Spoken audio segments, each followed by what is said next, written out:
Born from the foam Aphrodite's spectacular entrance. The birth of Aphrodite is as dramatic as the goddess herself. She didn't have a traditional birth. Instead, she emerged fully formed from the sea foam. This wasn't just any sea foam, though. It was generated when the severed genitalia of Uranus, the sky god, were cast into the sea by his son Cronus. Talk about a dramatic entrance. This dramatic origin story cemented Aphrodite's association with beauty, love, and desire. It also linked her to the sea, a powerful force in ancient Greek culture. The image of Aphrodite rising from the waves, radiant and irresistible, captured the imaginations of the Greeks. It's an image that continues to resonate today. Aphrodite's birthplace was said to be the island of Cythera.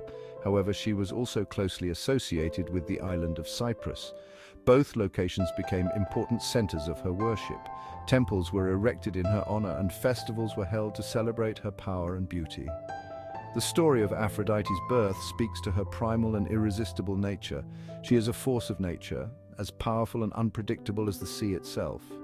Her arrival on Mount Olympus, carried by the gentle breeze, marked the beginning of a new era, one filled with love, beauty, and the promise of pleasure.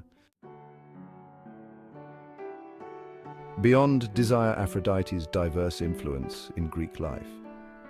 Aphrodite's influence extended far beyond matters of the heart. She was a multifaceted goddess, worshipped by people from all walks of life. While she was primarily known as the goddess of love and beauty, her reach extended into many other aspects of Greek society.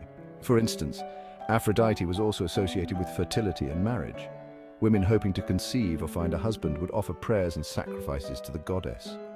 She was seen as a protector of women, particularly in matters of childbirth and marriage. Aphrodite's connection to the sea meant that sailors also sought her favor. They prayed for safe voyages and bountiful catches. She was believed to be able to calm the seas and ensure a prosperous journey.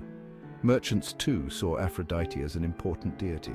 They believed she could bring them good fortune and prosperity in their business dealings. Even warriors, often associated with Ares, the god of war, acknowledged Aphrodite's power. They believed she could grant them victory in battle. This wasn't about brute strength, but the persuasive power of charm and seduction. After all, what could be more disarming than a beautiful face on the battlefield? Aphrodite's influence permeated all levels of Greek society. From the humblest farmer to the wealthiest merchant, everyone had a reason to seek her favor. She was a reminder that love, beauty, and pleasure were essential parts of a fulfilling life. Two goddesses, one love, Aphrodite and her Roman counterpart, Venus. As the Roman Empire rose to prominence, they adopted and adapted many aspects of Greek culture. This included the Greek pantheon of gods and goddesses. Aphrodite, the goddess of love and beauty, was no exception. The Romans recognized her in their own goddess, Venus. While Venus and Aphrodite share many similarities, there are subtle differences in how they were perceived. The Romans, known for their practicality, emphasized Venus's role in fertility and agriculture. She was seen as a goddess who ensured the continuation of the Roman lineage and the prosperity of their crops. Venus was also closely associated with the city of Rome itself. Legend has it that Aeneas, a Trojan hero and the ancestor of the Roman people, was the son of Venus. This gave her a special place in the Roman consciousness. She became a symbol of Rome's power and destiny. Despite these differences, Venus inherited Aphrodite's beauty, allure, and association with love. She was a popular subject in Roman art and literature. Her image adorned everything from frescoes and mosaics to sculptures and coins. The story of Aphrodite and Venus is a reminder of the enduring power of love and beauty. These concepts transcend cultural boundaries. Whether worshipped as Aphrodite or Venus, the goddess of love continues to capture our hearts and imaginations. The goddess of love's complicated love life, Hephaestus, Ares, and more. For a goddess who embodied love, Aphrodite had a surprisingly tumultuous love life. Her marriage to Hephaestus, the god of the forge, was arranged and far from passionate.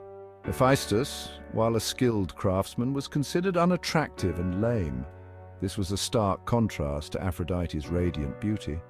Unsurprisingly, Aphrodite sought love and passion elsewhere. Her most famous affair was with Ares, the handsome and impetuous god of war. Their relationship was passionate and tumultuous, a clash of two powerful forces. Aphrodite and Ares' affair produced several children, including Eros, the god of love, and Harmonia, the goddess of harmony. This ironic pairing, love born from war, perfectly encapsulates the complexities of Aphrodite's character.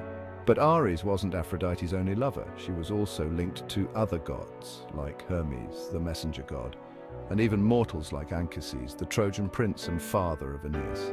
These affairs, both divine and mortal, added to the tapestry of myths and legends surrounding the goddess of love.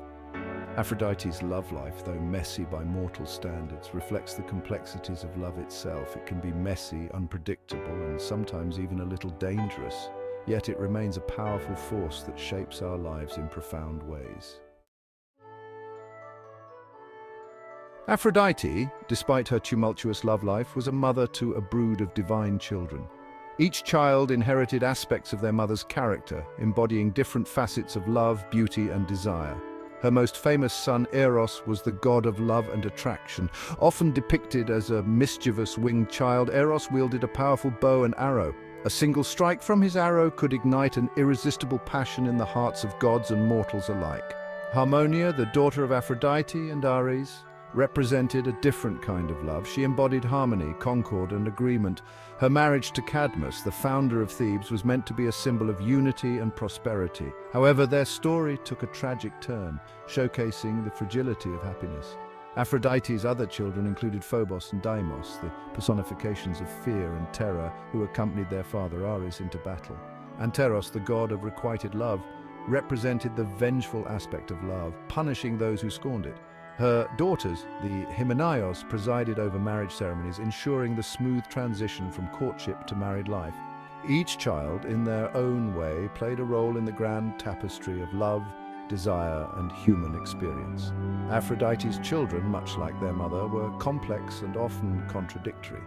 They represented the full spectrum of love, from its most blissful heights to its darkest depths. Their stories serve as a reminder that love, in all its forms, is a powerful and often unpredictable force. The Trojan War, one of the most famous events in Greek mythology, was sparked by an event known as the Judgment of Paris. This event showcased Aphrodite's persuasive power and her willingness to manipulate events to get what she desired. The story begins with the wedding of Peleus and Thetis, a sea nymph. Eris, the goddess of discord, angry at not being invited, tossed a golden apple inscribed to the fairest among the guests. This ignited a vanity-fueled rivalry between Hera, Athena, and Aphrodite. Zeus, eager to avoid a divine squabble, assigned the task of choosing the fairest to Paris, a Trojan prince. Each goddess offered Paris a bribe. Hera promised him power, Athena offered wisdom, but it was Aphrodite's promise of the most beautiful woman in the world, Helen of Sparta, that swayed Paris's judgment. Aphrodite's victory had far-reaching consequences. Paris's abduction of Helen, aided by Aphrodite, ignited the Trojan War. The conflict raged for 10 years, claiming the lives of countless heroes on both sides.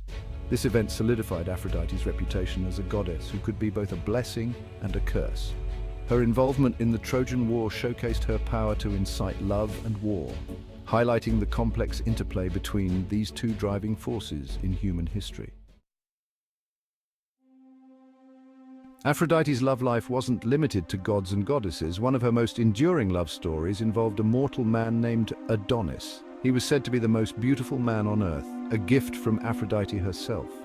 Their love story, however, was a tragic one. Adonis, an avid hunter, was warned by Aphrodite to avoid dangerous beasts, but one fateful day he was mortally wounded by a wild boar. Some versions of the myth suggest the boar was Ares, jealous of Aphrodite's affection for Adonis. Aphrodite, heartbroken, rushed to Adonis's side. His blood, staining the ground, gave birth to the anemone flower. To honor his memory, she pleaded with the underworld to allow Adonis to return to the land of the living for part of the year. Thus, Adonis became a symbol of the cyclical nature of life, death, and rebirth. His return each spring brought with it the renewal of vegetation and the promise of new life. Their love story, bittersweet and poignant, captured the ephemeral nature of beauty and the enduring power of love even in the face of death. Aphrodite's influence extends far beyond the realm of mythology. She has been a muse for artists, poets, and sculptors for centuries. Her image, synonymous with beauty and desire, continues to captivate and inspire. In ancient Greece, she was a popular subject of sculpture. Statues like the Venus de Milo and the Aphrodite of Cnidos captured her idealized beauty and grace. She was also frequently depicted on pottery, frescoes, and mosaics, often surrounded by symbols of love and beauty, such as doves, roses, and myrtle trees. During the Renaissance, artists like Botticelli and Titian found inspiration in her story. Paintings like The Birth of Venus and Adonis reimagined the goddess for a new era, showcasing her timeless allure. Her influence continued through the ages, inspiring artists from the Romantic period to the present day. Today, Aphrodite's image can be found everywhere, from advertising and fashion to music and film.